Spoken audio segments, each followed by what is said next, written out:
What you are listening to is real. The participants are not actors. They are actual litigants with a case pending in the squared circle. Both parties have agreed to dismiss their cases and have their disputes settled here in our forum, the Turnbuckle Debate.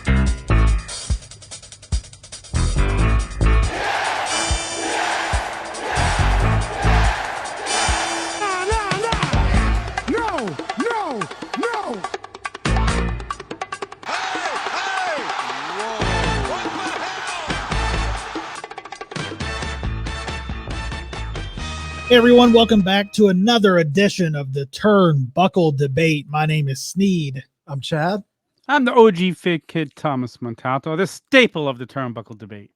And our special guest today, long time coming, Matt from the ExtraCooler Show, our Pod Foundation brother. What's going on, man? How are you? Awesome. Thanks for having me, fellas. Things are great. I'm excited to kick this off. And as you said, man, long overdue. So we're thanks pumped for to having have me you on, man. Definitely. We're excited for sure. Yeah, man. Long time coming, but worth the wait.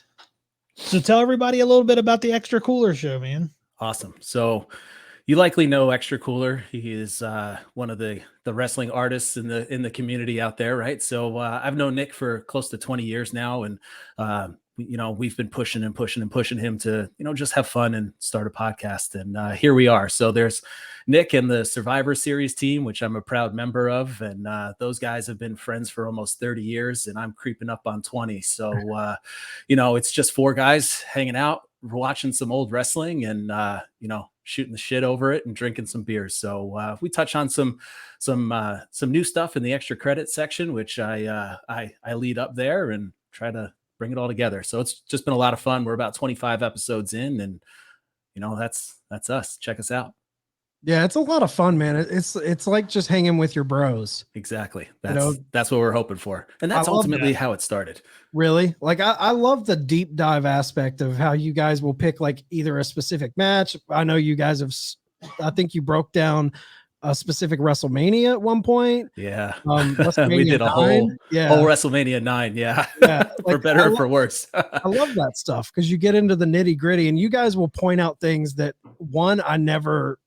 I don't even remember. And then two, like things that I forgot that I'm like, oh yeah, I forgot about that. So it's really cool to go down memory lane. Yeah. We assigned some homework and, the four of us get to it, and the notes have gotten out of control in some instances. But awesome. TLC 3 is next, so I'm excited for that one. Oh, that'll be a good one. Yeah, that'll be fun. That'll be a good one. Well, cool, man. Well, we all know why we're here. We have 3 new debate topics. If you guys are ready, we'll just go ahead and get right into it. Yeah, let's jump in. Let's do it. All right. Our first topic of the evening is Dark Side of the Ring helping or hurting professional wrestling? Wow. I feel like it's a double-edged sword. I feel like in some instances it helps, and in some instances it hurts. There's been some great stories we got to learn about, got gone in depth and learn about some stories we didn't know, or more details about them. But then you get that plane ride from hell. And that, I guess it deservedly buried people, but you get Tommy Dreamer coming out and trying to defend Ric Flair, but he kind of like puts a roadblock on his career at this point. A guy who's been around, who's been loved for so long. So, my opinion, it's a double-edged sword. I think it's good and it's bad. I think, Tom, you hit the nail on the head with the double-edged sword, because I think at first I was all in on it helps, because Dark Side of the Ring is great at showing how compelling the world of pro wrestling is. It's breaking down stigmas in a lot of ways that I think people that aren't fans have of pro wrestling. They think it's something, they have this stigma in their head. And then when you watch it, you see that this world is so much more rich in characters, like the behind the scenes stories. I know as an adult fan of pro wrestling, that type of stuff draws me in more than what's happening in the ring sometimes. Like the behind the scenes, just moving and shaking of the business, the people being released, the people being signed by other companies. That is very interesting. And all the compelling human drama that they show, I think really has brought in a lot of new fans. But I think it's you know, that old saying, sometimes you don't want to meet your heroes. It's really showing some of these people that we looked up to growing up in a totally different light, you know, that, and in some ways, you know, with the Tommy Dreamer plane ride from hell thing, like things like that are a little more damning, but also just seeing like the Brian Pillman story, the Eddie Guerrero, you know, in the Chris Benoit story, you're seeing that these are real human beings with real flaws. And to me, it doesn't make me think any less of them. It just shows me that, man, they're just like us. You know, they have struggles just like anyone else. But yeah, I'm with you, man. I think it's a double-edged sword.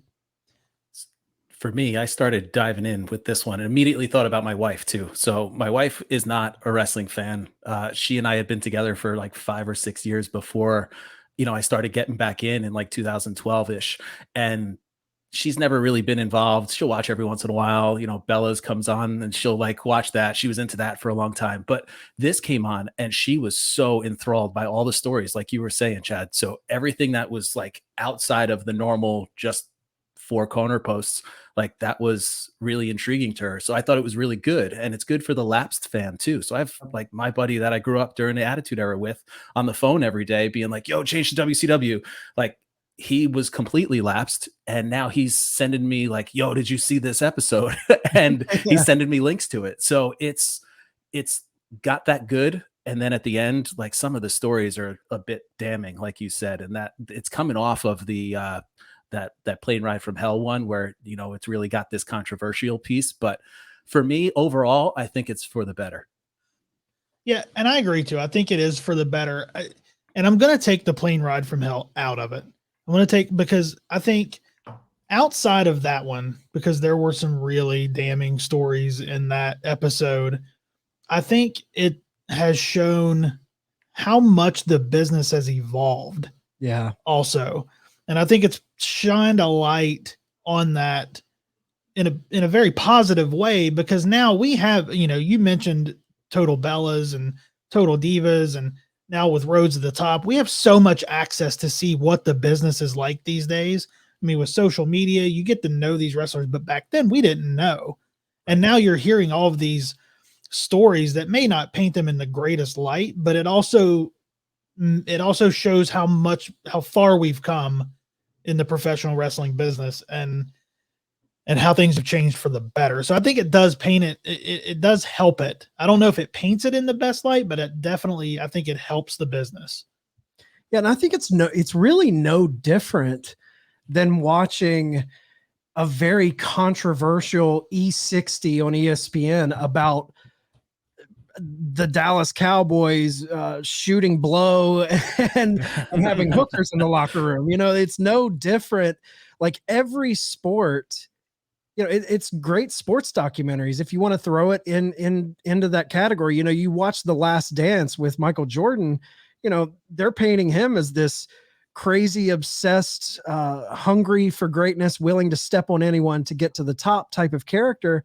But that's what's compelling. You know, I don't want to see these cookie cutter stories. And as much as the plane ride from hell really showed like a super twisted dark side of the business, like I don't want that stuff to be kind of swept under the rug. I think that's what makes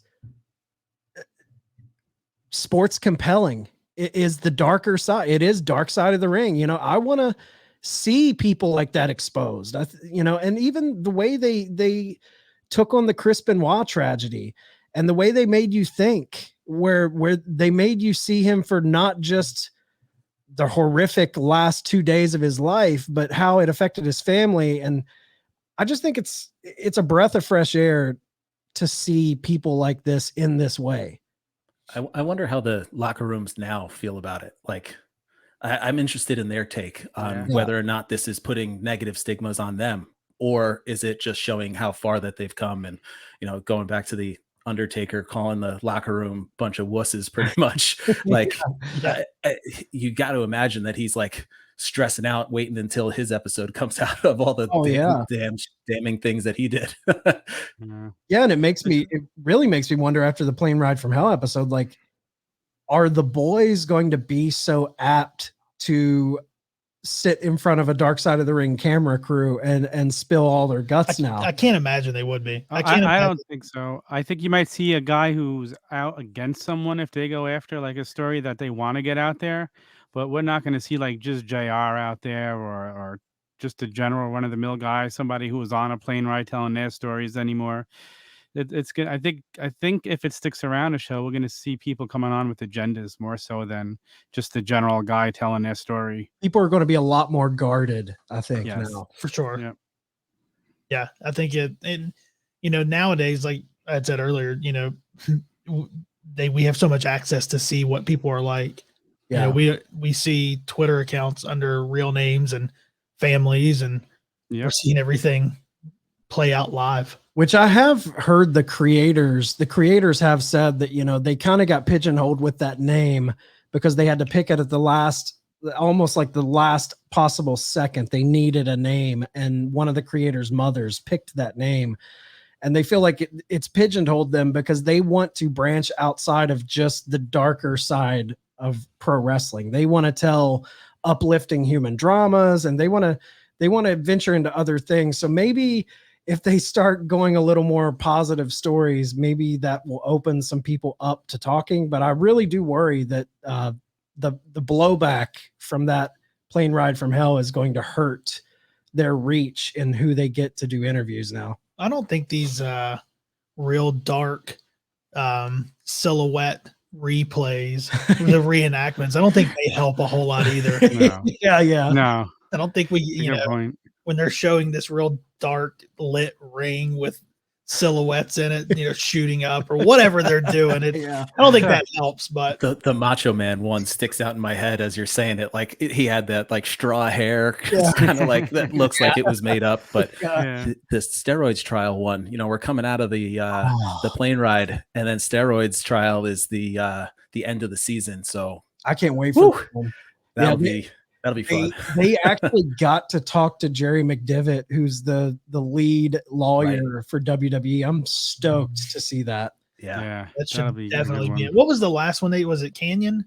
No, FMW. FMW. Okay. Yeah, that was a good one too. And that was kind of damning on Onita. Onita, he was kind of this revered deathmatch legend in Japan, and that even kind of painted him in a negative light. So they don't shy away from it, which I respect as a documentary crew. I'm glad they're not handling it with kid gloves. Right. Yeah, as a documentary crew, that's their job. They don't want to go out there give you fluff. They want to make it interesting for people to turn in. Right. But you telling me they couldn't have, like, just sitting here right now, I'm thinking they couldn't have come up with Beyond the Ring, Beyond the Ropes. Like, there's so many other names we could just rattle off right now. Right. Like, come on. I don't know if I believe that story about Dark Side of the Ring is salacious. It makes you like, ooh, what's this? Yeah. Yeah. All right. Well, does anybody have any final thoughts before we move on? Nope. No? We good to go? Tom, you sure? I'm positive. Okay. All right. We'll give you that chance. All right. So we'll move on to the next topic. And Matt, this is the topic that you had brought to the table, and it is, has the open challenge been the best tool to quickly build or rebuild wrestlers over the last decade?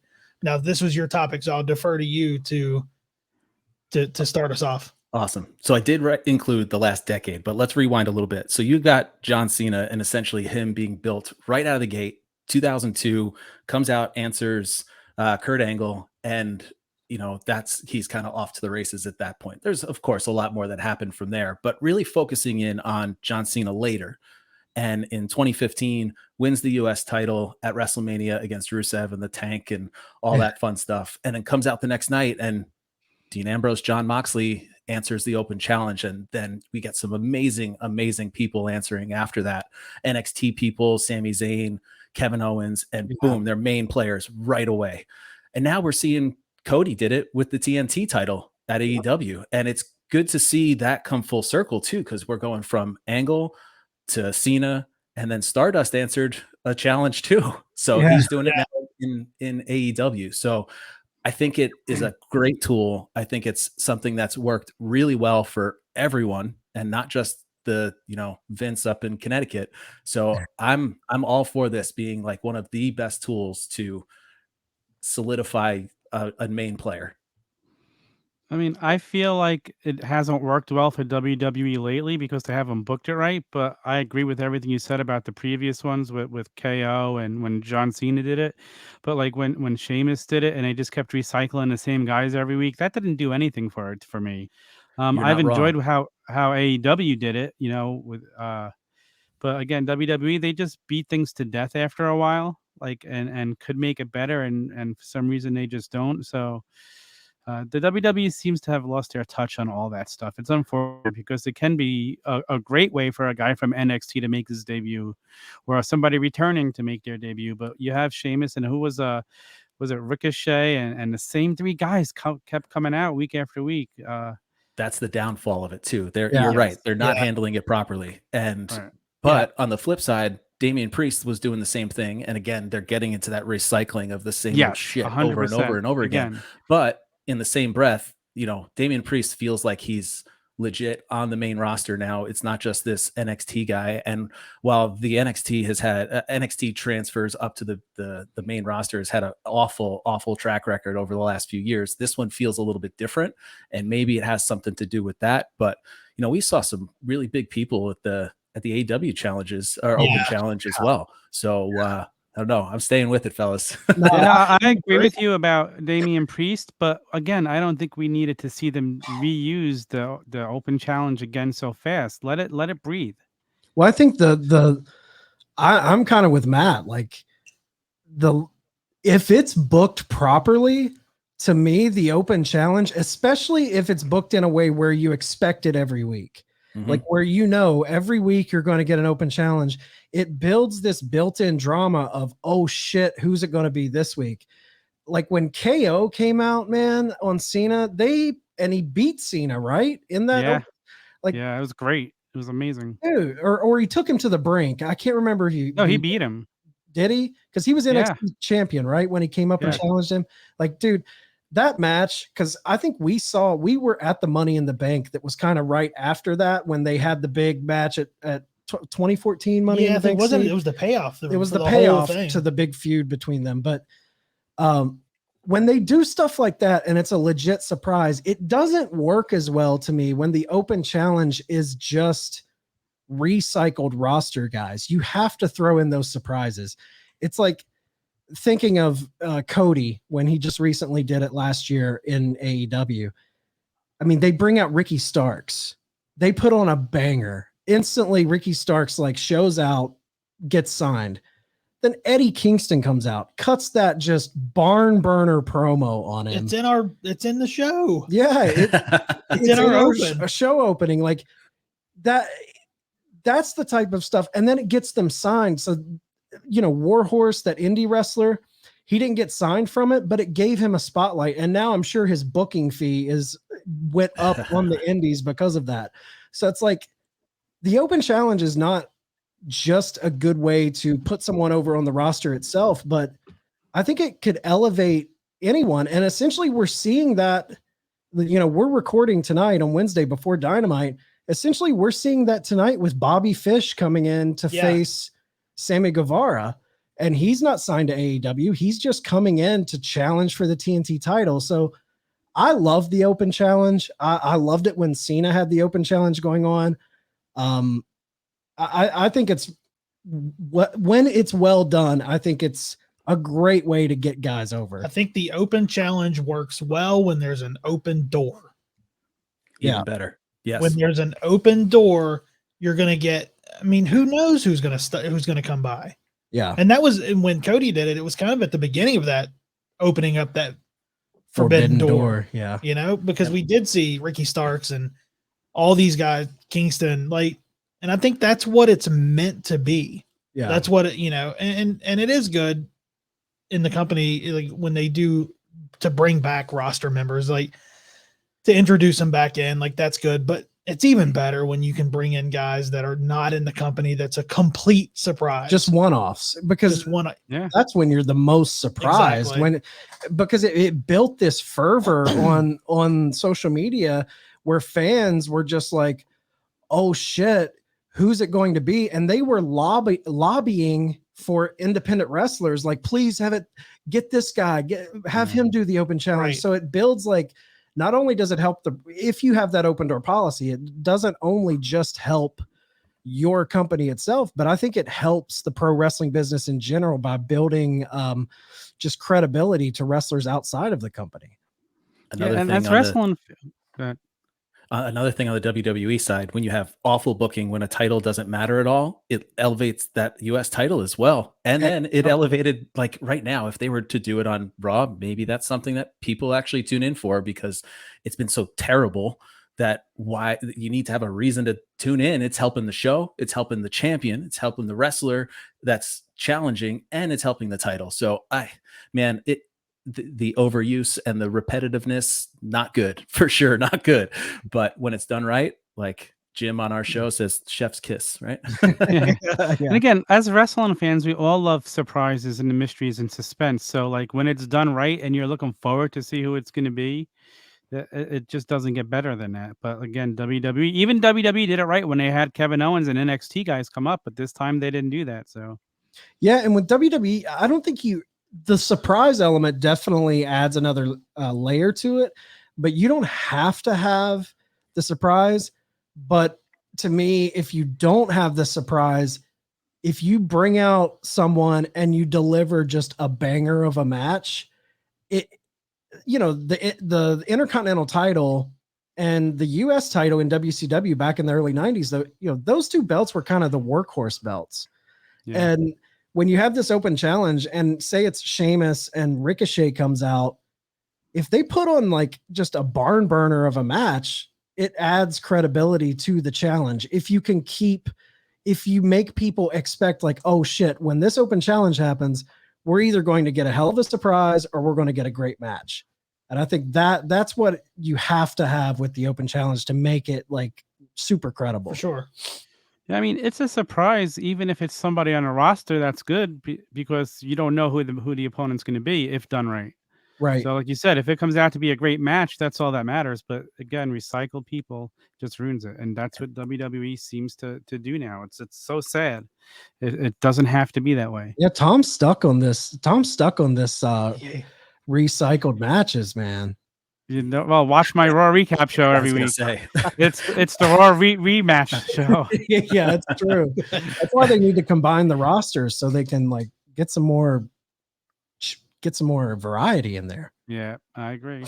Now, my last thing is you got to think back to Cena in 2002 again. Like he went backstage and then he had the handshake with the Undertaker, and that like was all right, this dude is legit. Like we got to pay attention to him. And it feels like that they did that in 2015. Like there was continuation of the storytelling, and it was a good catalyst to get that off and running.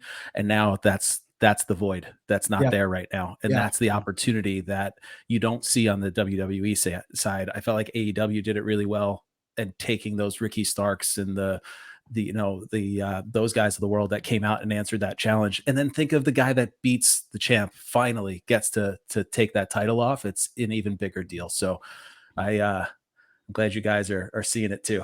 Oh yeah. Man. Like I think back to that, the ruthless aggression and the slap on Angle. I mean, that's how you make someone. Yeah. Like when's the last time we saw WWE do something to that level where, essentially in that one moment, he slaps the shit out of Angle. They put on a barn burner. He goes backstage. Undertaker kind of gives him the nod of approval. He's a main event guy in one night. All it took for an essential nobody to be just rocket on his back.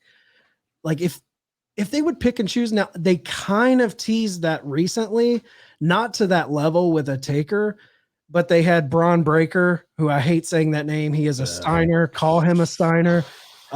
They had him in the back, and Tommaso Ciampa kind of gave him okay, I see what you're doing, young kid. So they kind of did that there, which I liked, but man, that's booking. That's very easy booking. You're not spending 3-4 weeks to even months. You did that in one night, and you've got John Cena, who, I mean, he's the biggest star since Austin Hogan, and he was not made, but he was put on the track. Yeah. Yeah. So I mean, man, that just shows you like, why can't they look to history and be like, let's do that again? Like Yeah. a good formula. Yeah, maybe they're just looking too far back and they're still looking at booking from 30 years ago instead of 15 or 10 years ago. Yeah, that's true. All right. So, and all these recycled I'm just kidding. Are you guys ready to move on? All right. So we're going to move on to the final topic of the evening. And that is, has Roman Reigns been overrated since his heel turn? Ooh. You want me to go first? I'll go if you want me to. Go for it. Dad, kick it off. I'm torn on this, man. I'm really torn on this because I think Roman's doing the best work he's ever done right now. Outside of, there's an argument to be had when the Shield initially showed up, but that's not just on him. That's a faction, so you can't give him total credit for that. But as far as like his single stuff, I think he's doing the best work of his career. I think a lot of that has to do with him being kind of shepherded by Paul Heyman, and he's but I think he is there. I do feel like it's a little overrated. I do feel like it's a tiny bit overrated. I feel like it's one of those things where people hated on him for so long. He got booed out of the Rumble. They had The Rock come down to try and get him a little bit of love, and they still booed him. And people were, those diehards felt like he was being force-fed to them. People wanted him to be a heel, and they just kept, nope, we're going the John Cena route. We are going to force him. You're going to cheer this guy. You're going to cheer this guy. And I don't know what changed. I honestly wonder if he would have turned heel if the pandemic didn't happen. It felt like a move of like, we have no crowd. We need to do something. I do feel like there is an element of people wanted this for so long for him to turn heel that they are overrating it a little bit. Now, that sounds like I'm contradicting myself because I do feel like it's some of the best work he's ever done. But when people are looking at this and saying he's the greatest wrestler in the world right now, that's when I'm like, whoa. This storyline makes him I'm honestly kind of tired of it right now. I'm honestly like, okay, when's the next step? I feel like this storyline needs the next step, and they've kind of been riding this. It's like it's time to kick it to another level. What's the next wrinkle in this story? But yeah, I'm going to say it's a little bit overrated. I'm going to say, is this the best Roman Reigns we've seen? Yes. Is this the best storyline we've seen in WWE in a very long time? Yes. Is it way overrated? Absolutely.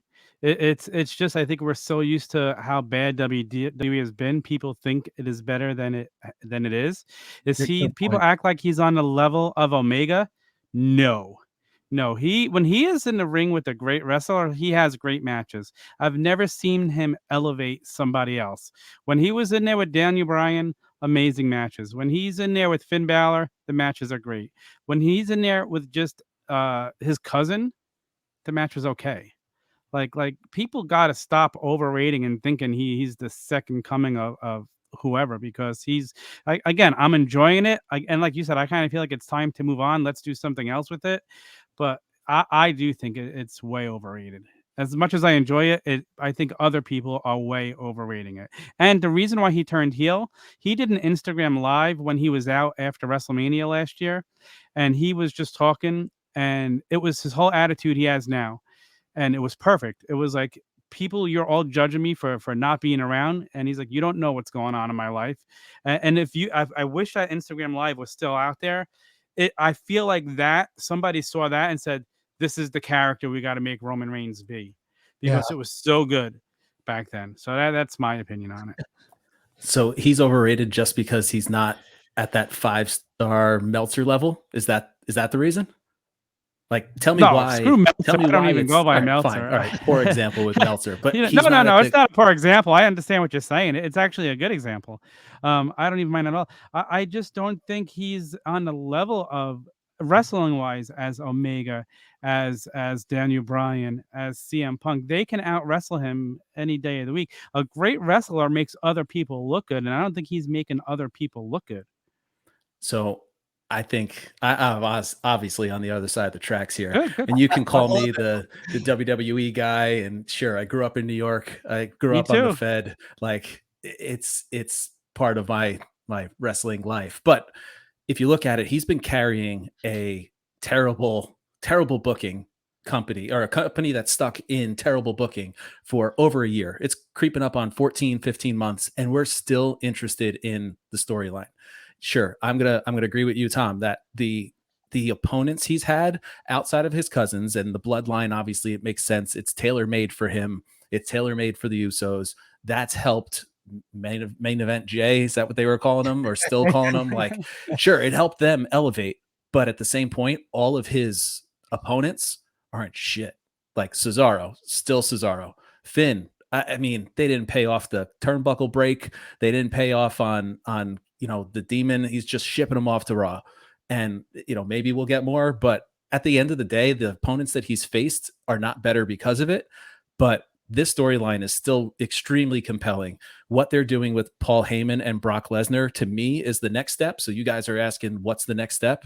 It's him going off on Heyman, and it's him abusing Heyman now. And it's that, all right, go off to Raw, and then he just blasted him, screamed directly at him on SmackDown this past week. And Heyman, of course, is the greatest and sells it like a superhero. But man, I can't say that this has been overrated. And the one knock on it has been that his opponents aren't any better, and it's purely just the Roman Reigns show. And that's enough to carry SmackDown to being worth watching, where the other side and Raw is not worth watching. You're not wrong, and I'm with you. I grew up in New York too.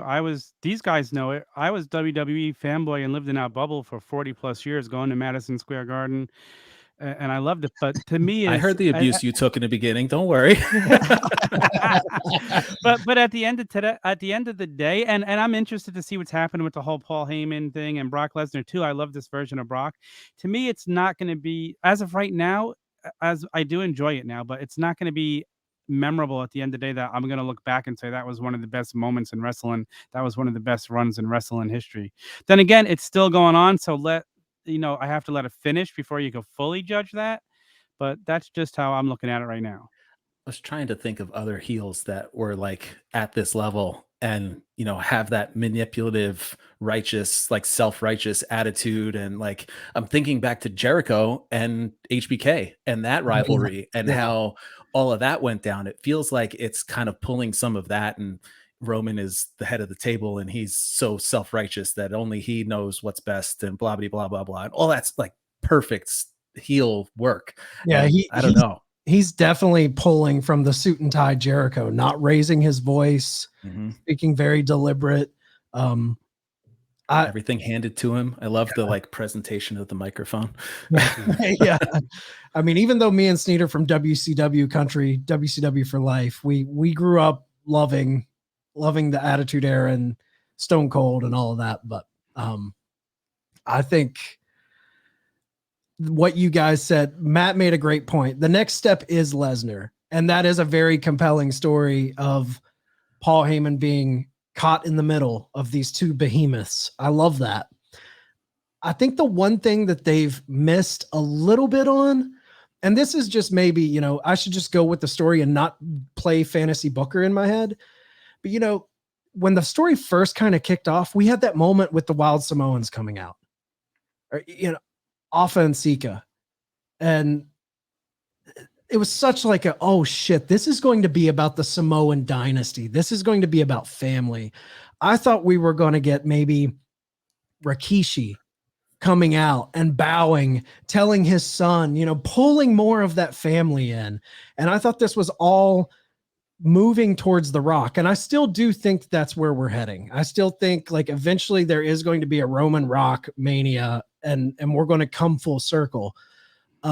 But like you said, Matt, with like none of the opponents are coming out better for it. I don't know if I would blame Roman for that. That's more poor booking. That's WWE 101. Yeah, they're not doing anything with these guys. It's weird because they've almost flipped the way they used to book. Like WWE, this goes back to Vince Sr. Their entire booking strategy was, hey, let's put a babyface at the top and just line up heels for them to knock down. Well, it's almost flipped where now they've got this super heel at the top and they're lining up baby faces for him to knock down. And once they're knocked down, they just go away and the next one steps up. Like they had an opportunity to make Cesaro someone. You know, Finn Balor, I felt like the Demon was even kind of just like, let's bring him out. He'll beat that was kind of an afterthought to me. So again, I'm loving what it is, but I do think it's a tad bit overrated. I think a lot of this gets caught up in that AEW versus WWE, Omega versus Reigns, who's better. I think there's a little bit of that in there, and I definitely lean towards Omega. The match Going back to what Tom said, there's no doubt that Omega is more captivating in the ring, and that 5-star classic just oozes out of him when he's at his best. And Roman, I don't feel like I've ever seen a bad match at a Roman. No, but they're not 5 stars. Like, holy shit, I gotta go watch that again. It was so good. Like you're just not gonna get that. And sure, if we're talking work rate, then yeah, it's been overrated. But for me, it's story based. For me, it's the story from end to end, what they're doing, how they're building it. And sure, the rest of the card isn't really getting anything from it outside of the time that they're in the ring with him, but himself, not overrated. It's the best thing in WWE. And we're talking about two totally different heels too. Like, sure, yeah. Like Reigns is no nonsense, scary heel, and Omega is this pompous goofball shithead heel which is what I tend to gravitate towards anyway. Like that's the kind of heel that I think is fun. Yeah. And I think that's when the story progresses too, is when you have that just real shitty heel, like just dumb. Not the badass heel. Yeah. The pompous shitbag heel. Yeah. I mean, one of the things I love about Roman is exactly what you guys are just talking about. We don't see a heel like him where if somebody says something and tells him to come in a ring, he doesn't back off. He goes right to it. He's like, yeah, you don't say that to me. And that's something we haven't really seen from a heel. And I actually do love that part. I love the way, like I said, I do like it. I think it's a great story. I think he's doing great. I just think that because of how bad the rest of WWE is, people are putting it a little too high. But if WWE was like the rest of the show was awesome, would it stand out as much as it is? That's what I was going to say. The question is, does the mediocrity of the overall booking of this company make this seem more than it is? Like if this company was booked top to bottom, like it was, 1997, 98, would we be thinking of this as what it is? And I hate that this is a tough question because, like I said, I like it, but I'm kind of like, is it that good, or is it just because it's surrounded by, But you look at the roster, and he is such on another level than everybody else there, for better or for worse. And I'm not comparing it over to, I'm not crossing lines, I'm not opening doors, I'm not trying to do any of that. Look at WWE, you look at the rest of the roster, and you go, who's going to beat this guy? And the only answer, and Chad, you said it earlier, and I have the same feelings. The only answer is Los Angeles, California, in 2 years when they have WrestleMania in LA, and you've got superstar Los Angeles Rock going up against Roman Reigns for the real head of the table in that family story. And maybe we're all like the internet community is totally looking that same way. And maybe I'm being brainwashed, but like there's nobody signed on the main roster or NXT right now that has a chance of taking that title off. And what was good about the Fiend match, or excuse me, wow, the the Demon match is the red lights. They're stuck in my head and just pre-programmed. But with the Demon, like there was a split second where you were like, oh shit, he's actually got a Mhm. shot here. Is he gonna win? Is he gonna win? Is he the one? I And, agree. I Yeah. you agree. know, there's still nobody that I think is there that's gonna take it. And to me, that's telltale signs of this not being overrated. But we could go Let me all ask night, I'm you sure. Oh, a question, Matt. This is my final question because again, we've all, to me, the whole time the payoff has been we're going to get The Rock versus Roman one day. If we don't get that payoff, how much does that hinder the story? It depends on how they pay it off, right? Yeah. So we don't get The Rock, but we get something that catapults the next baby face that turns into The Rock, then sure, it worked. But Yeah. at the end of the day, like think of the Undertaker streak, and they went back and they talked about, it was jaw dropping, and you got that meme guy that was just this mouth wide open as bug eyes, but like Yeah. it made Lesnar for years. We're still getting the benefits of that breaking the streak with Lesnar, and I feel like it has the potential to do the same thing for the next big babyface. So it all depends on how they pay it off. And yes, will we be disappointed if The Rock's not there? Absolutely. Yeah. But at the same point, if they pay it off in a way that we feel good about it, then rock and roll. I'm here.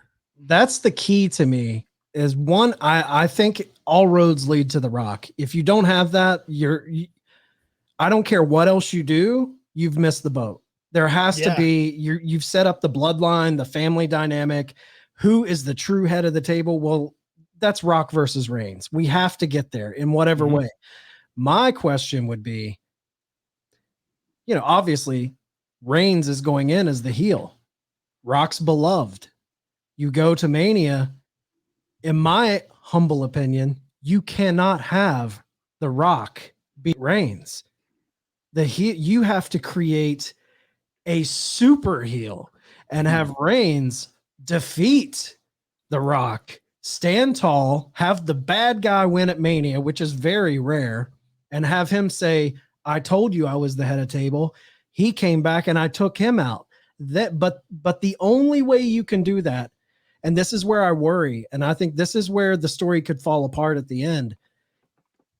You have to do that, but you also have to, at the same time we're getting to The Rock, you have to be slowly building up your big white meat baby face. The next one. The guy, because like you said, Matt, whoever that next baby face is, whoever that is that beats Roman, after he's coming off destroying The Rock at Mania in Hollywood, and then you've got this guy come in and finally beat Roman, maybe at the next Mania or SummerSlam or wherever you choose to do it, that guy is a bona fide star. But if you don't properly build someone who the crowd can get behind and believe like, hey man, this guy might have a shot at beating him, then you run the risk of the juice not being worth the squeeze in the long run. So here's a question. So if The Rock loses and there's somebody else that we're building, does Roman keep this going until Mania 2023?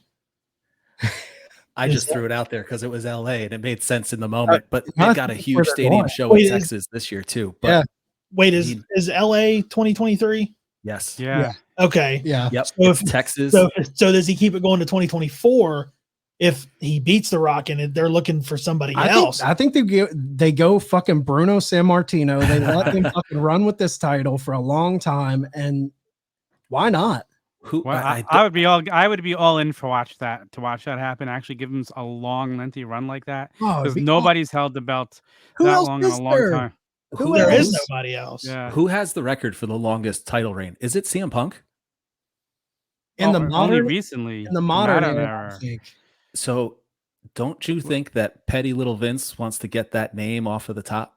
Oh yeah. It's coming, man. True. It's like coming. there's no way that doesn't get erased here. That's I true. didn't think. I of mean, that he's until getting right now. close to CM Punk's already. Because how long is CM Punk? I think Punk's was only like 400 or 500 days. Yeah, yeah, and he's already well over over a year at this 400. point, almost Yeah. 15 months. He's knocking on the door. That's true. Let him keep the belt, man.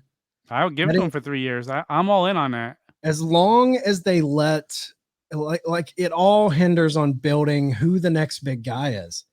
Who is that John Cena from the earlier debate? Who is that kid that's going to walk out and slap Roman across the face and say ruthless aggression? Who is that guy? Yeah. I don't think he's here. I don't think he's here yet either. I don't see him. Braun Breaker. Braun Breaker. Ah, let's just call him Braun Steiner. Can we do Braun that? Steiner. Steiner, yeah. Rex Still- Steiner.